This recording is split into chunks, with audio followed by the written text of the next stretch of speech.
Okay, good afternoon, everybody, and welcome to Season 3, Episode 6 of our Association Leadership Series, this one on managing reserves. My name is Craig Vaughan. I'm the founder and chief financial officer of the Castle Group. I want to welcome back Jeff Rembaum, Michael Bender, and our special guest today, Matt Queasley, who is a regional executive director of Reserve Advisors. So welcome, everybody. Hello. Hi, Craig. Hi, guys. So, Michael, I'm going to ask you to lead off today, if you don't mind, a little introduction of the firm, and then Jeff will hand it off to you to see if he missed anything.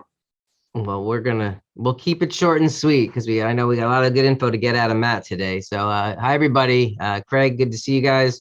Mike Bender, Jeff Rembaum with K. Bender Rembaum. We are community association lawyers, representing community associations in all aspect of community association legal matters. We are 20 attorneys, 3 offices, 9 of us board certified specialists in this area. We're very active in publishing articles of information and education through Rembaum's Roundup and Legal Morsels. We are very active in providing education through webinars such as this and classes, both in person and virtual.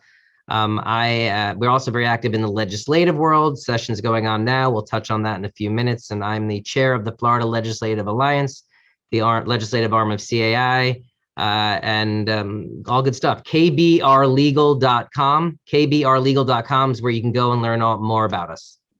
Jeff, what did he miss? I'm just glad he did the short version today. Me too. So thank you very much. Matt, tell us a little bit about yourself and Reserve Advisors. We're going to get into it in more depth later, but quick introduction. Sure. Yeah. Thanks again for having me today. My name is Matt Queasley. I've been doing reserve studies for about 22 years now. I'm a professional engineer, a reserve specialist, and reserve analyst. I represent Reserve Advisors, which is a nationwide firm, offices throughout the country, but I'm located in Florida, in Tampa. We have about 2,500 Florida community associations that we work with to help them plan for their reserve needs. Fantastic. Well, welcome, Matt, and thank you. I just want to remind everybody before we get going that we're all here just to give our thoughts on what we're discussing today. And if you are looking for specific advice for your association, please reach out directly to your advisors. As a reminder, you're welcome to chat in your questions through the Q&A feature, and I'll try and work those into the discussion if they're not already kind of on our agenda of things to cover. We're going to use polling again today in Zoom, and Ness, I would ask you to post poll question number 1. Let's just see who we have in the group. And then just to walk through today's agenda, we are going to define reserves, talk about the definition of reserves as set out in the statutes. We're going to talk about how to address reserves at budget time, component versus the pooling methods of reserves. We'll talk about that. Matt's going to get into how we complete a reserve study. We're going to talk a little bit about the investing of reserve funds. And then if we have time at the end, we have 3 or 4 other topics that we can touch on, but that's the full jam today on reserves.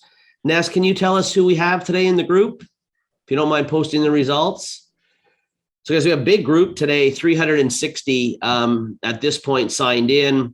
Looks like about mostly half condos and the rest HOA and other. So good split, normal.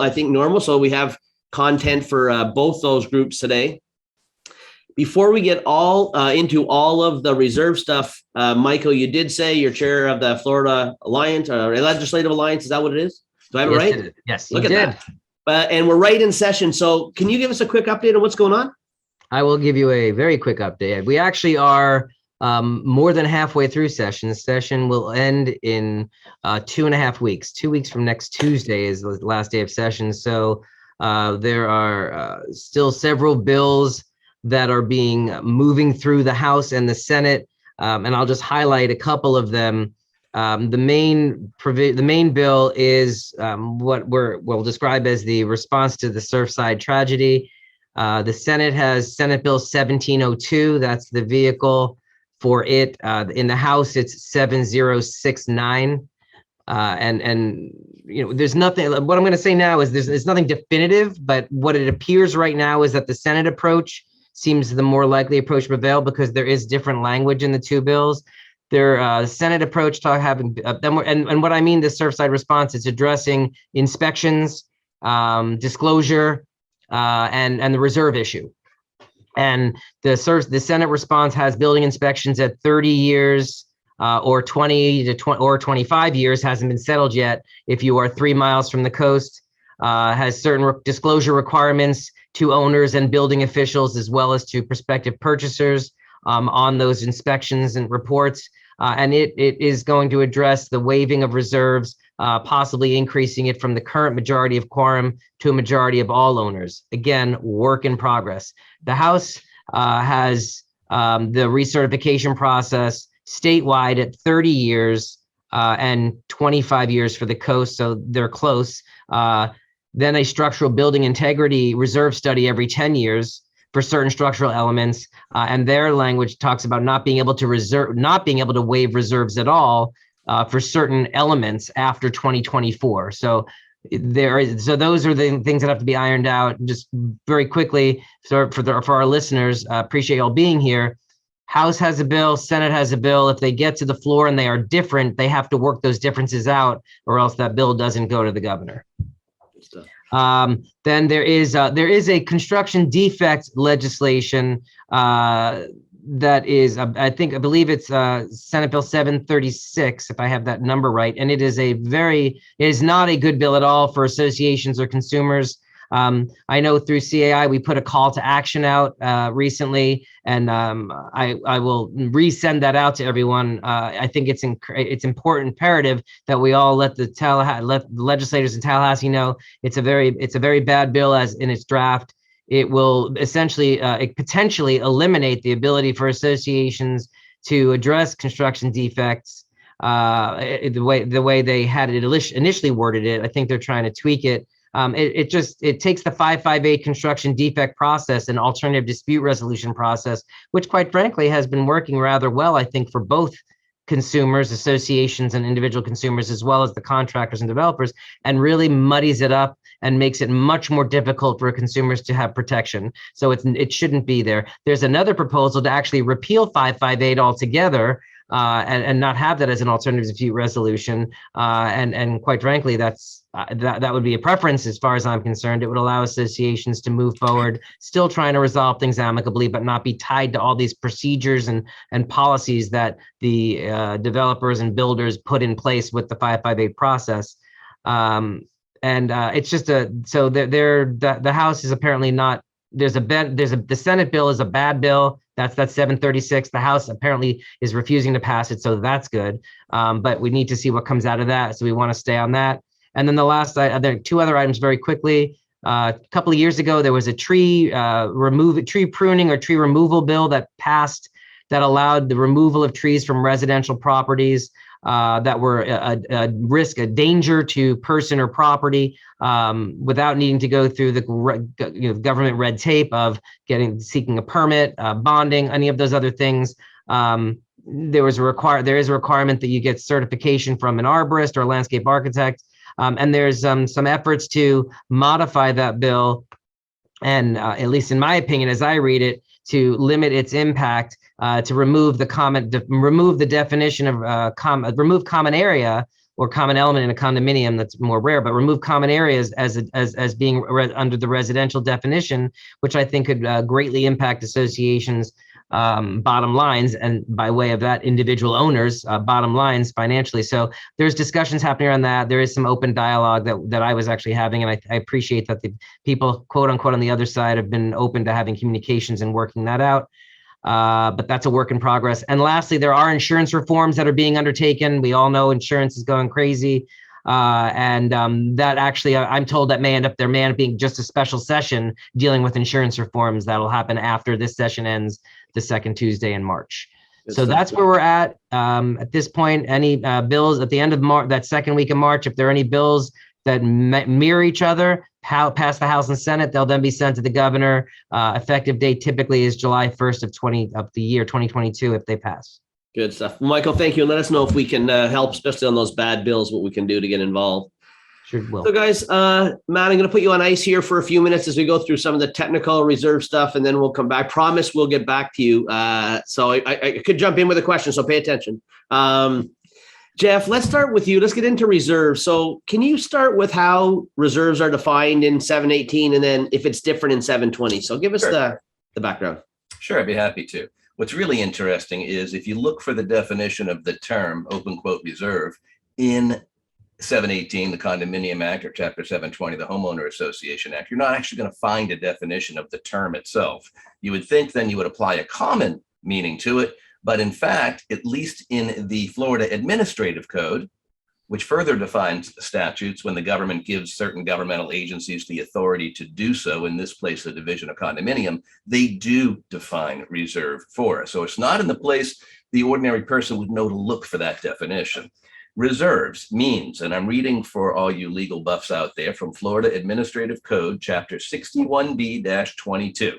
It's 22.001 definitions. Reserves means any funds other than operating funds that are restricted for deferred maintenance and capital expenditures, including those items required in Chapter 718, which we all know, at least all the condominium owners on this Zoom know, that is paving, painting, and roof, and any other funds restricted for use by either the condominium documents or the condominium association members. So at least we do get a working definition of the term reserve from the Florida Administrative Code. But to put it in plain English, it's a restricted account. It can only be used for its designated purpose. We'll start with that, and I know we're going to further define it as we go on.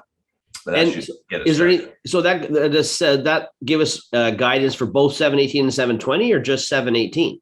Well, technically speaking, it would only give guidance to it specifically for condominium associations. But I think that term reserve, at least insofar as where they discuss it's a restricted account for deferred maintenance and capital expenditures, that holds true across the board. Right. And Jeff, where is a little off script, but where does the 10,000, we all kind of refer in our industry to anything greater than $10,000 of value.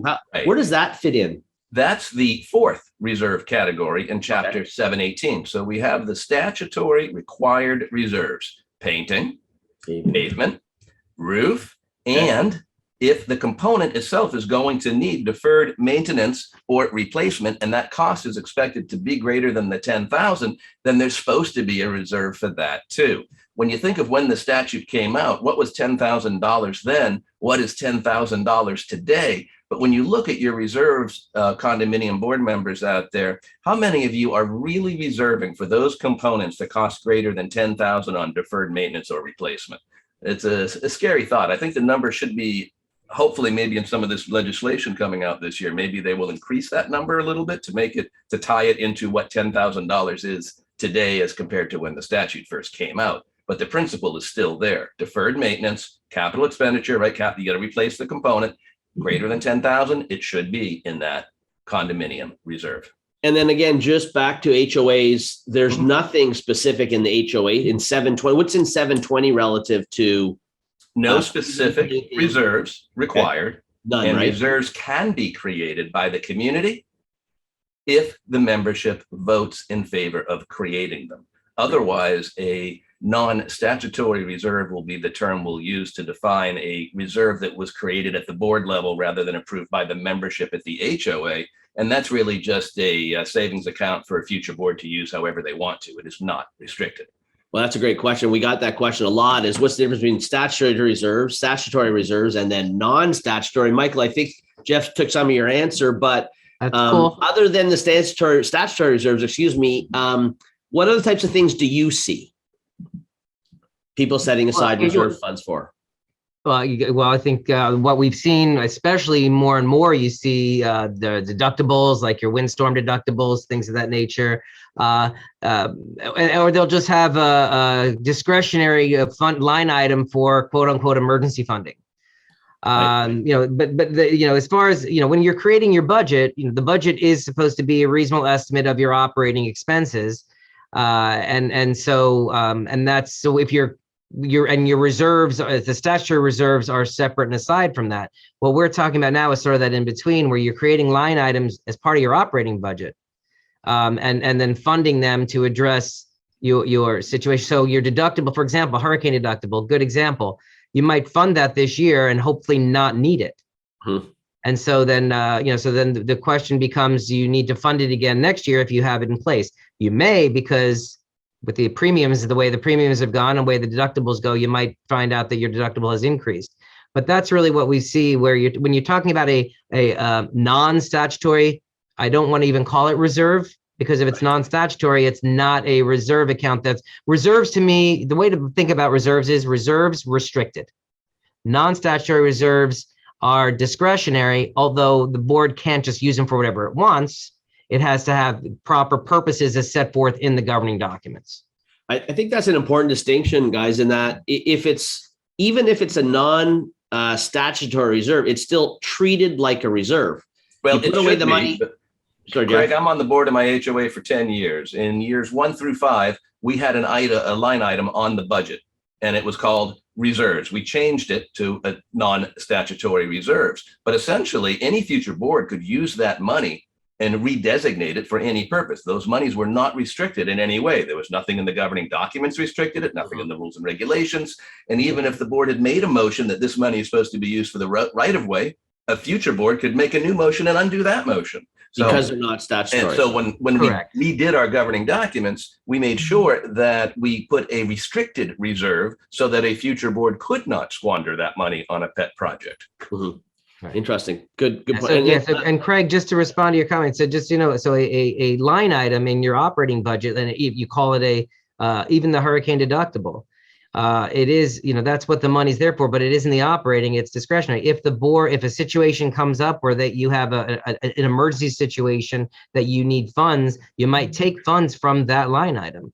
You're not with the board, as long as it's done properly, board meeting, notice, et cetera, and it's within, and the purpose for which it's being used is a proper purpose. It's not restricted like a reserve. And that's why I think it's important not to label those as reserves. Interesting. I know in a lot of cases, the money goes into the reserve funds like every other reserve fund dollar, even though it's a non-statutory reserve. So it's a good point. And it could, and they could do that in order to protect it and not use it for anything else. Right. But if they did need to use it, unlike statutory reserves, the board could do so without having to go to the membership. Right. And then, so that would be a general reserve. We talked a little bit about general reserve. So if you could have a general reserve for deferred maintenance to be used at the discretion of the board. I wouldn't call it general reserve. Okay. What would you call it? You can call it a discretionary. You can have a line item for, The membership I would guess love you got to having come up the with word what are you using it discretionary. for? It's an emergency fund. I just would use the word. I would take the word reserve out. Okay. Fair. Come up with a different word than reserve. Okay. Okay, guys. Jeff, last one we get asked a lot about is we're going to get into fully funding and waiving reserves. What's the definition of fully funded reserve? I think the easiest way to think of it a fully funded reserve would mean we have all the money on hand for what might go wrong with this component, including its replacement. But let's say we have an air conditioner and the air conditioner is $200,000 and it has a 20-year life and we just put it in.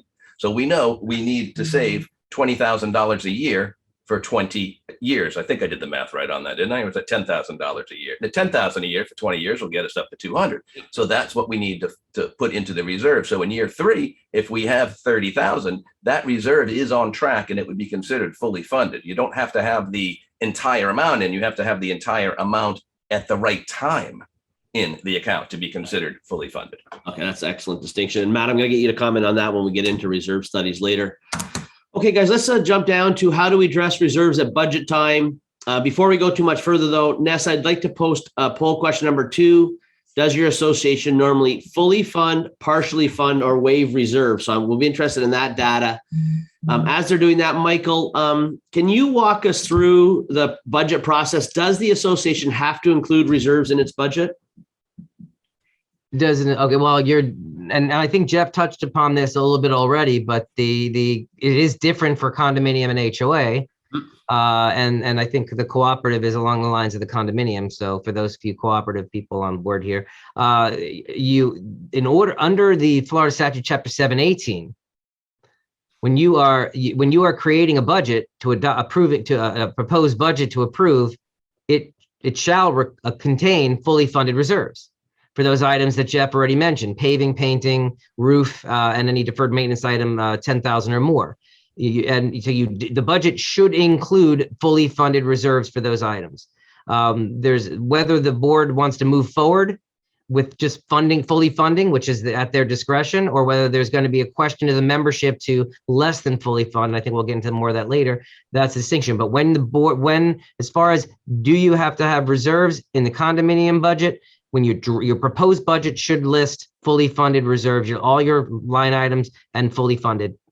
In the HOA world, as Jeff mentioned, unless the membership is voted to basically affirmative approval of majority of the total voting interest of the membership to have statutory reserves, then no, there is no, you just have your operating budget, and then any other line items you put in you could have a line item for clubhouse repairs, et cetera, or deferred clubhouse maintenance, et cetera, but it would not be statutory in that if you needed that money for something else, you could use it. Okay, well, that's perfect, Michael. Thank you. So just to clarify for everybody, and this is what I think it gets a little bit confusing on the condo side for some associations, the board has to adopt a budget with fully funded reserves. Correct. Period, end of story, no exceptions. None. To the extent that a board wants to give the community the option to consider some type of partial funding or waiving a reserve, that becomes a vote of the membership. Do I have that right? You do. Okay, wow. I could be an LCAM. In fact, I am LCAM. So, okay, well, listen, guys, I do appreciate that. So now I have, Michael, I've approved my budget. It's fully funded reserves or partially funding in reserves. When do I have to make that reserve contribution? When the funds, simple as this, within 30 days of when the funds come in. So if you have your maintenance payments due on the 1st of the month and you're collecting your maintenance throughout the month, by the end of that month, and by the way, so the money can go into the money all comes in, lockbox, et cetera. It all goes into one account. Usually that's the operating account. By the end of that month, those funds that are reserve funds should be moved out of operating and put in the reserves where they're presumably earning a little bit of interest, et cetera. So that's, I would say, within 30 days. And that is statutory, folks, for our listeners out there. That's actually in Chapter 718. You have 30 days once you've deposited the money to move it to the correct account. I think it's a good point in that, if you collect your maintenance quarterly within 30 days of, on a calendar year, within 30 days of April 1, you have to put that full quarter reserve contribution in the bank. You may not have the full reserve quarter, but what you do have are the assessment payments from the members that included operating and reserve. Right. And exactly. The statutory requirement is simply to move the money from operating into the other account for reserves. Yeah, right. Fair enough.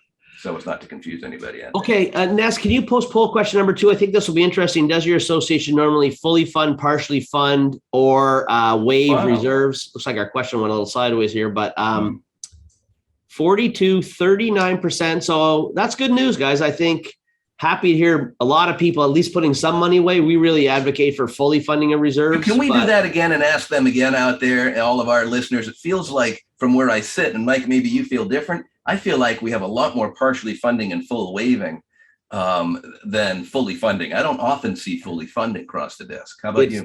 I'm also surprised at those results, but maybe there's, I will say this, there has been a shift in mindsets of board members, better for worse since the Surfside tragedy. And so I am like you, Craig, very happy to see what we're seeing. I also think there is going to be legislation that's going to change. Florida is one of the very few states that actually allows the membership to vote to waive reserves. And I'm pretty sure that is going to be modified, if not gone away at some point. So these will impact people less if they're already funding this way. Okay, so let's take Matt off the ice now. Guys, are basically 2 methods of funding reserves. They go by different names, but basically pooled and component. Matt, can you walk us through the distinction? Sure, absolutely. And Florida is unique in this sense too, Michael. They really the only state that ever used component reserves. It was when the condominium statutes were originally written in the late 60s, early 70s. They said you had to have reserves for roofing, painting, paving, and anything else over $10,000. I think that was added in the 80s. And those had to be maintained in a separate account. So we created these component reserves. I said this is a roof reserve restricted to the roofs only and restricted to painting only. The nice thing about that is it was pretty easy to calculate and pretty easy to monitor your balance on a balance sheet to say, okay, we've got a reserve for painting, we've got a reserve for roofing. It's the depreciated value, as Jeff explained. It's the percentage of the life that's used up should be in there, and the balance should be rolling forward, it can only be spent on its existing items. In 2002, for a number of reasons, the Florida Administrative Code changed and allowed us to group assets together and now use what's called the pooling method. Oftentimes also called the cash flow method. Outside of Florida, it's the cash flow method, and it is really a cash flow analysis as opposed to a straight line depreciation. So it looks at, the pooled method looks at the group of expenses over a timeline, typically 20 or 30 years, and identifies the expenses that are going to occur from the group of assets each year for the next 30 years. Excuse me. And then those assets then are run through a cash flow. It says, what income do we need to balance out the expenses over the next 30 years?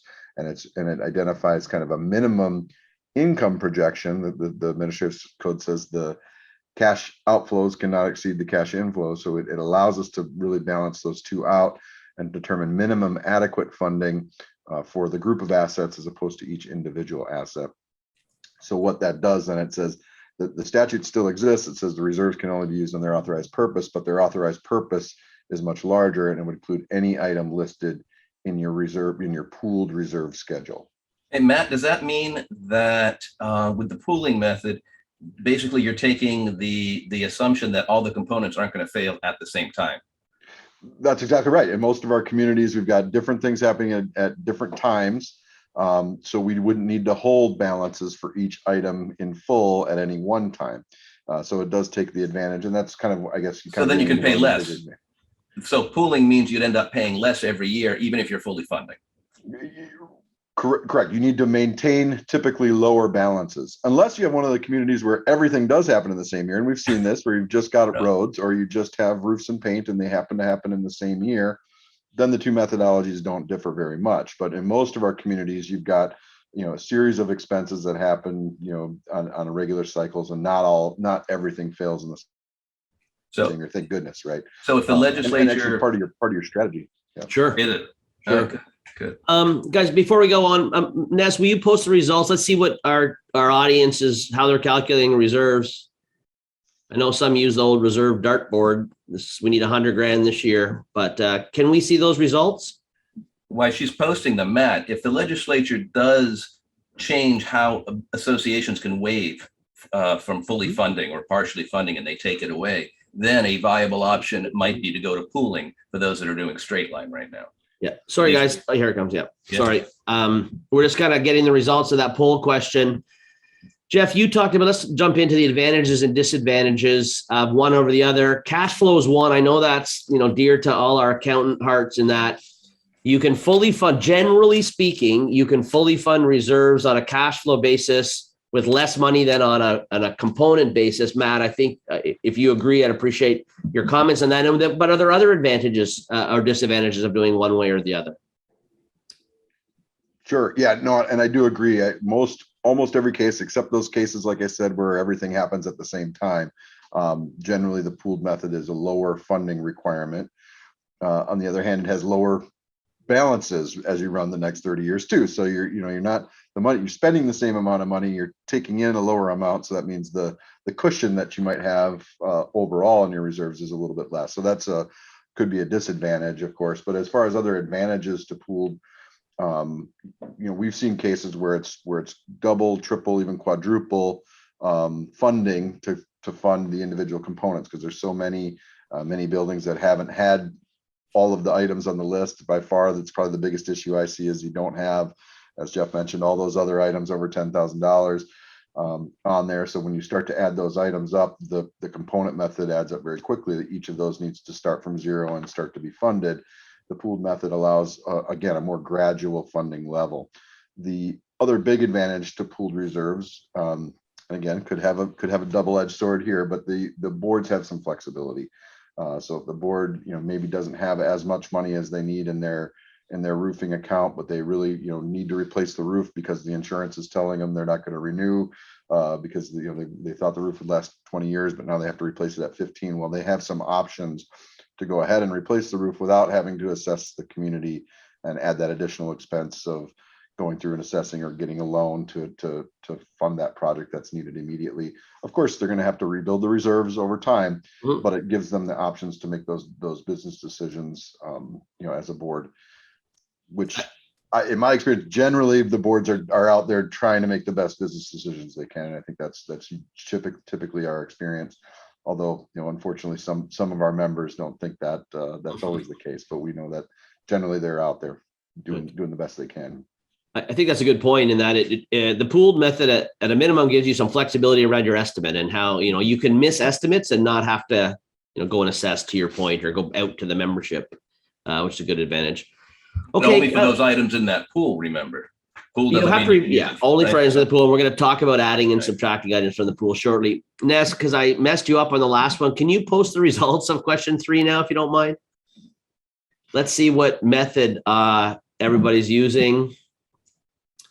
What do we have? Oh my gosh, looks like the majority are using a pooled method, which the pooled method hasn't been around forever. I don't think, guys. Do you recall the history? It's I think 10 it's 20 years. years now, right? So 20 years. Oh my gosh, 20 years.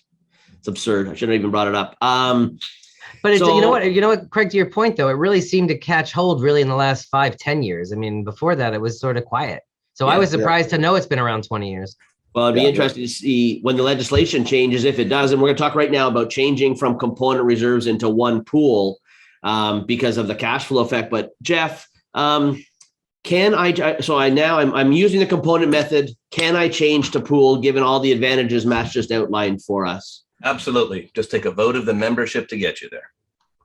I think that's important, guys. So Michael, walk us through what steps we have to take. Well, yeah. And so what we're talking about is if you've been doing the component method, which we call the line item, if you're familiar, people are familiar with the line item method. And so what that means is, for simplicity's sake, you have money in your roofing line item, you have money in and we're talking, of course, the condominium, or if an HOA has statutory reserves, but primarily the condo, the co-op. Money in the roof line, money in the paving line, money in the painting line, just for simplicity's sake. And you decide, hey, we want to pool all that instead of having these line items.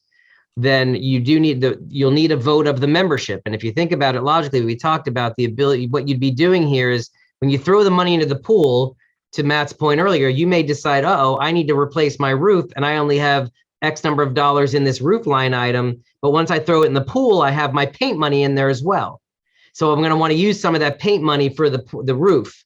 Well, if it was a straight line, you'd need a vote of the membership to allow you to borrow funds from one line item to use for another. If you want to take these straight lines and throw them now into a pool, you need that initial vote to allow you to take those line items and throw them into the pool, because you are going to possibly use some of the money you previously designated for a different item. So that's basically it. And it's a vote of the membership, which you do at a membership meeting. It might be something, if your documents allow for you to do by written consent without needing to call a meeting, you review with your legal counsel and make sure those procedures are followed to the T, so that you don't get somebody complaining to the division and getting cited.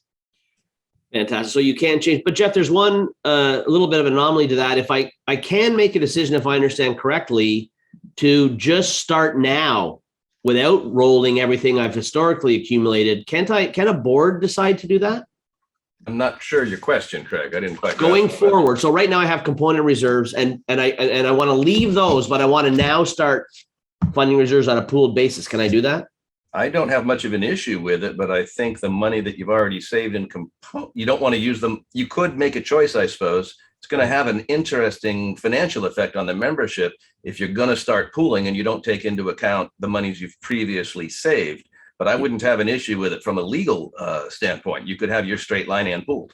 Yeah. Right. And just to piggyback, if you're going reserve studies, by the way, which is something I didn't mention in the legislative update, reserve studies, I believe, are something that's going to be part of any bill that's approved. It's certainly in the discussions of mandating a reserve study be done, which is not a requirement in the law statutes right now.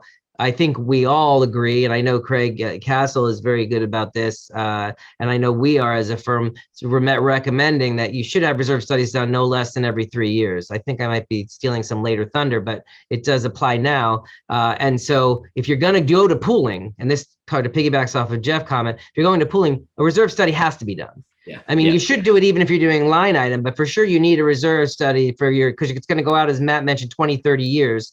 And so I think that I presume, and Matt, to you, if you were going to say, hey, we're going to keep everything from 2021 back in our line item, but starting in 2022, we're going to go to pooling going forward. That could be, yes, to just, as Jeff said, that's a board, the board can make that call. From an administration standpoint, I imagine there's more of a challenge, but when you do that study, you would obviously take into account, you already have these funds as you're figuring out the rest of the pool, right? Correct. You would, the presumption is typically that you're going to fund that restricted money first, or you're going to spend the restricted money first on those items. So the roofing project, if you got $100,000 of roofing funds set aside, then we would assume that initial project only, whatever the cost less 100,000 would have to come from the pooled reserve. Perfect. The restricted fund would be there, and that, but it does complicate the spreadsheets, complicates the accounting, complicates the study. The cleanest way to do it is to get the vote, but if that's not possible, there is a way around. Okay, well, Michael, thank you for that lead into the next section, which is completing a reserve study.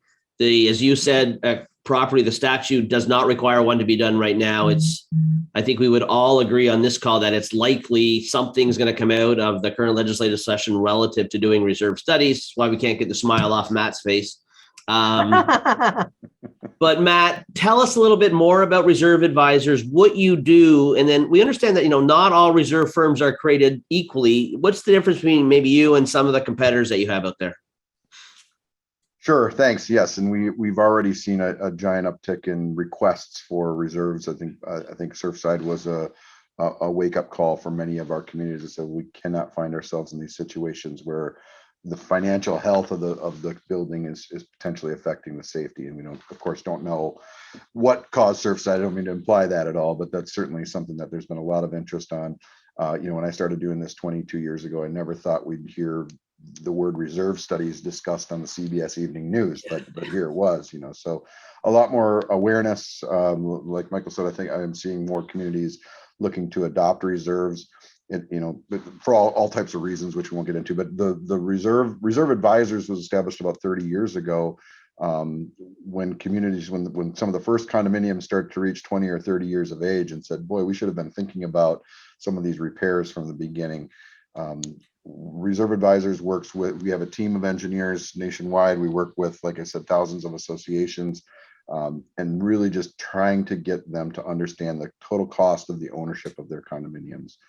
Too many associations over time have waited on the expenses. It's natural for a board to not necessarily put the future needs in the next year's association, next year board, 10-year board from now, in front of the desire, of course, to keep fees lower. So we have a challenge that we work with, and what sets us apart, I think, is of course working with our clients to help them understand the study, help them rely on it, and really be able to use the study.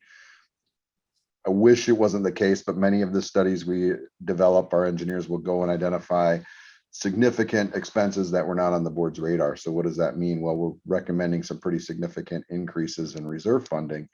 And so then that always causes a tough reaction. And sometimes that reaction is, hide that study, bury it out behind the clubhouse, and never look at it again. And that's really one of the most dangerous situations, because now the board actually has been informed of these issues, and they have a responsibility, a fiduciary duty, I think, to come up with a plan. And at least in Florida, the requirement is, as we talked about, is to disclose that. So we use, again, a team of engineers to make sure we've got an accurate system. We collect data from all these communities that we work with on what actual cost, actual useful lives you're likely to face are, and apply those lessons learned, sometimes the hard way, to your community, and help make sure that you're avoiding the surprises that we can avoid, right? There'll always be surprises in life. We can't predict the hurricanes. We can't predict some of the market conditions, but we do our best to predict the things that we know are going to happen, and keep that board able to communicate what the true cost of living in that condominium association is going to be. And then of course the financial side, so the reserve studies, the physical side, where we spend most of our time, but the financial side allows us to look at an equitable plan. Again, we talk about stable and equitable, so that an owner that lives there 16 years is paying their fair share of the items, versus an owner that might live there 6 months is paying their fair share, not just the people that are there at that time. There was a question kind of in the chat, just what's the difference between a reserve assessment and a special assessment. And generally, like, the reserve is spread out, and it's typically paid as you go. There's this thought that, you know, the reserves are for future items. Well, the reserves are really for wear and tear on what's happening today. As the sun beats down on your roof each day that you're living there and enjoying that building, it is accumulating a need for reserves. And so the reserves are set aside as long as you live in a community. If you pay your fair share, it just makes for a much easier job as a board member if you've had previous boards that were good stewards and set aside the funds. Absolutely. Okay, let's before we're going to have you take us through the process of completing a reserve study, answer some questions on costs. But Marinez, will you post the question number 4, please? Does your association rely on a reserve study to determine required reserve funding? And while people are doing that, Matt, take us through the process. Sure. So first process is, you know, just usually an initial request. We ask about where the community is located, how big the community is. First question anybody wants to know is how much does it cost to have a reserve study? So in order to do that, all of our costs are really based on time. And I think most people in our industry are the same. You know, a larger community is going to take more time. The reserve study is going to cost a bit more than a smaller community. Older community might cost a bit more. More amenities increase the time. So we ask about that. We get a proposal. And most firms will provide a proposal at no cost or obligation, just understanding a little bit about the community. And then once the proposal is accepted by the board, then we schedule an on-site meeting to kick off the process, understand and of course we can do these over Zoom now too, but we want to understand the history, concerns, what's been done at the community, what hasn't been done, what projects are maybe underway or being considered, what the current financial status is, and then we do a physical assessment of the property, assessing the condition, measuring. You'll see our engineers out there with measuring wheels and lasers, identifying how many square feet of pavement, how much squares of roofing. All of those things play into the cost. And so once we understand the quantity, we understand the condition of an item, we understand its age, its history, its use, we then can come up with our life and cost valuations. And we put all that in our report, of course, the estimates of cost, estimates of useful life, as well as the scope of the project, because that's of course going to affect both of those factors is well defined in the report. Then we issue our recommendations. This is pretty common in our industry. Again, the reserve study provider, after meeting, inspecting the property, issues their recommendations. And then we allow the board to come back, ask questions. Again, understand the study. There are always discretionary items. There's a lot of questions here about, do we have to have, if we have several items that are less than $10,000, should we bundle them up and put them into one line item that is over $10,000? How can we do that? Those are options that you have. So you can go either way with those. So a good example, someone used those light poles. We got $2,500 light poles. We've got 50 of them. So each one individually may not require a reserve item, but practically, how are we going to do their replacements? One per year for the next 50 years? Not likely. You're going to want to do them in a relatively aggregated manner. You want to get the same material, the same look. You don't want to have one side of the community looking different than the other side. So you generally would replace them together. So I would recommend putting a reserve item in there. But again, not a requirement by the state. So your reserve study provider should work with you. And I think that's one of the important things. If you do get a reserve study, call that company up after you get the report, make sure the plan that they've outlined is realistic with your expectations and the community's expectations, because it is meant to be a tool. It's not a set in stone number that has to be followed to the T. It needs to be, it needs to be a tool. It needs to make sense for your community.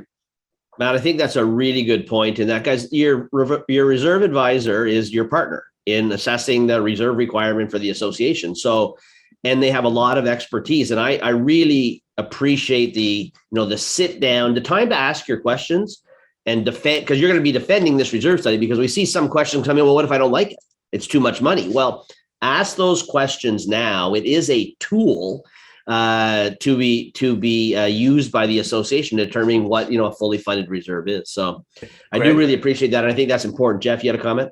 Yeah, I do. I wanted, because you just brought it up in what you were saying, and Matt kind of touched on it too. And I wanted to talk really quickly about, because we were talking earlier about, are the rules the same? And how do you add something to the reserve? Because that goes right to what you were saying. Matt comes up with this report. There's all this stuff. And do we have to include it?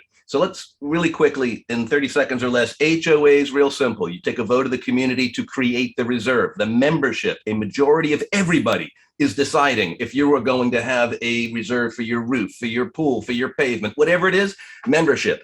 Complete majority has to make that choice. Then each year, once you create it, you have to adopt it, just like the condo. It's got to be in the budget. Board must pass the budget with it fully funded. Then the membership, by majority of a quorum at a meeting, can vote to waive or reduce. That's HOA. Now let's shift over to condo real quick. What do we know about condo? We've talked about it already, right? We know that the sacrosanct 4, right? As we refer to it, the paving, the painting, the roof, and anything, the component over 10,000. So either the board is going to make that decision at a live board meeting. Hey, the air conditioner, we're not reserving for it. We know it's going to cost more than 10,000. I move that we make sure we include in our reserves air conditioning. We haven't done it for the last 10 years. We should be. And, I sure wouldn't want to be the board that later decides to take that component out. So that's one way to put something in the reserve, simply recognizing it and doing it. Right. Then you have someone like Matt, who you've hired. Well, he's the expert. If he says this component needs to be in your reserve, end of story. There's no more discussion. I'm not, he knows what the cost is on the replacement. He knows what the cost is on the deferred maintenance. He is the expert in this field. I don't see how a board member could begin to substitute their judgment for someone like Matt. I agree, and that's the $1 million question. I'm assuming that was a rhetorical question because there are board members who do believe they can usurp Matt's expertise. Yes, it was. Yes. Okay, Jeff, that's I completely agree. Matt, how far out do you project?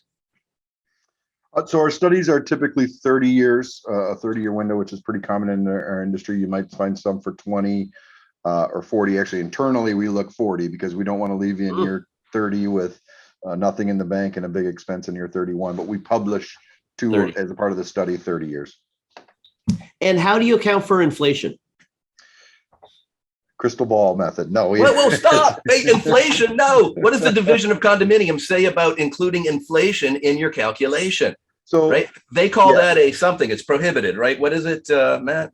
Right. So there was the balloon payments. So there you go. The balloon payment. How is inflation a balloon payment? I don't understand. The administrative code says the reserve schedule, the reserve funding plan can't have any balloon payments. They say you can. They say you can include inflation on the expenses, but they went so far at one point to say you can't have any increases on the contributions. So how we typically handle it, if we include inflation on the expenses, we also are including inflation on the income. If we can't include inflation on the income, then I would not recommend including inflation on the expenses. But regardless, we've got to use somewhat nominal rates. For the first year, right now where we are for the first couple of years, we are boosting the rates a little bit because we know there's a likelihood that inflation is really going to be taking off, and that could continue. But for that rate to continue over a 30-year plan would probably be unrealistic. I think historically over the last 30 years, construction inflation has increased at 3.4% was the latest number. So we use more of a nominal rate typically, but we couple that with, if you're going to say the roof's going to cost, and get me 3.2% when you look out over 20 years means your roof cost is double 20 years from now what it would be today. So how can you not take that into account then? Yeah, it is a big number, but we balance it out always with, especially on a pooled schedule, primarily we're talking about now, because again, we're looking at cash flow.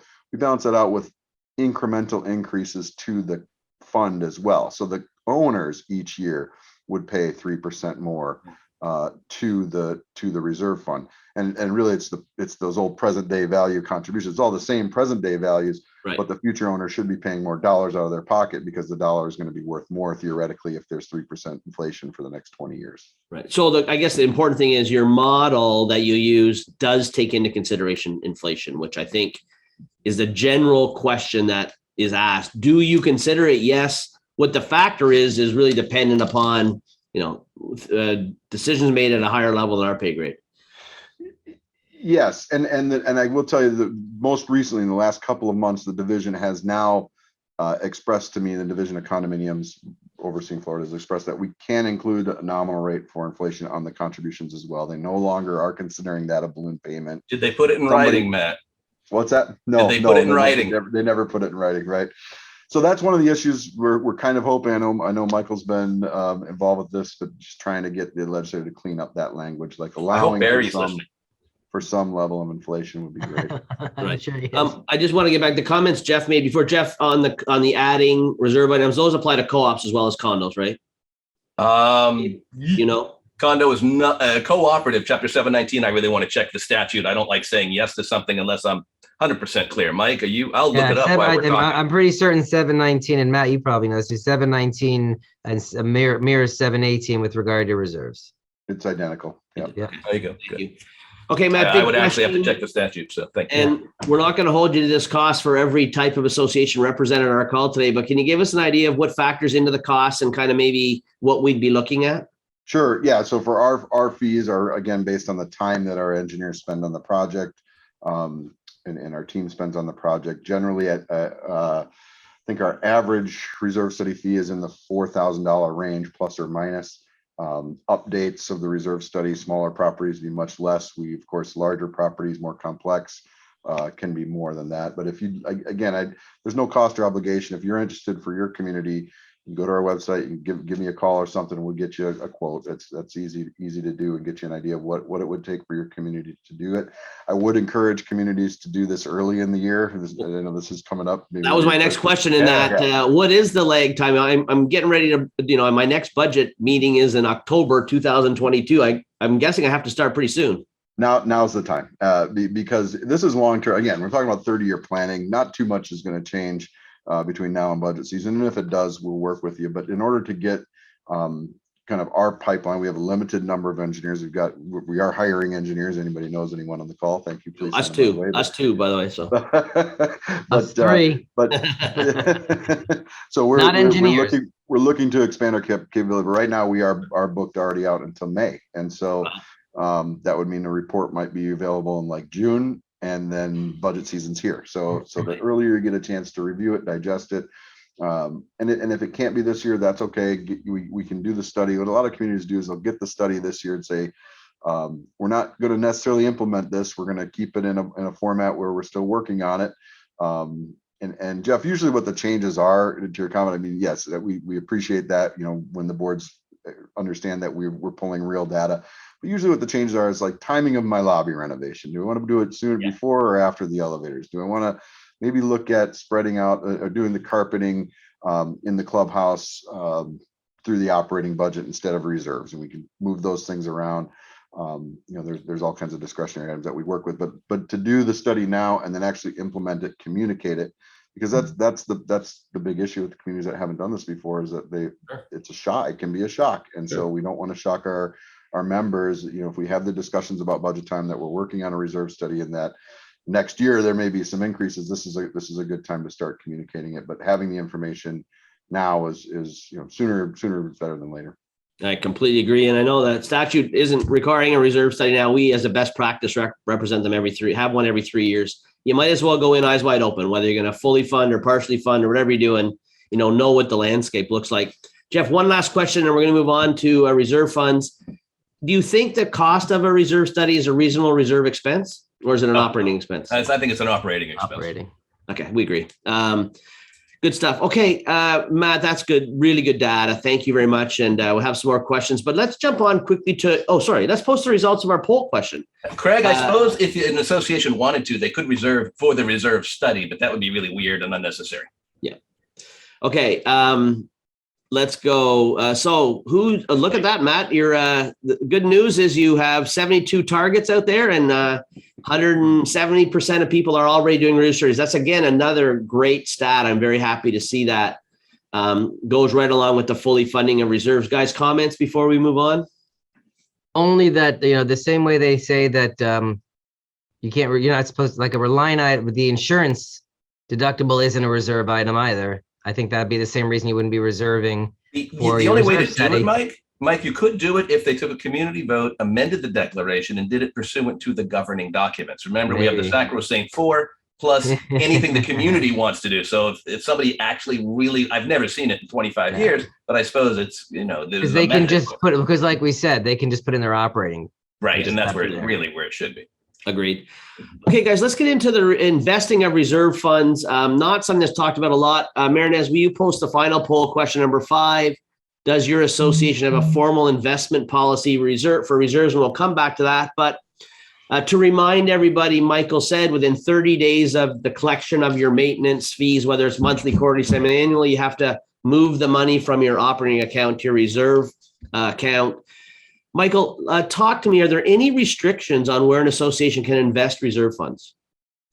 Oh, and I know Jeff's going to get into this with you more specifically, but I'll just make a general statement and pass it off. Yeah, I think you asked me to ask Michael that, Jeff. Yeah, no, that's fine. As far as are there any restrictions to your question is when you are you're basically the fiduciary, the reserve, the board's acting as the fiduciary with those reserve funds. So where are there restrictions? Absolutely. You have to be cognizant of the fact that as a fiduciary, you can't be, going all in, on Bitcoin. It's the type of situations. But I know Jeff has studied this issue, and I know he has stuff to say. So, Jeff, take it away.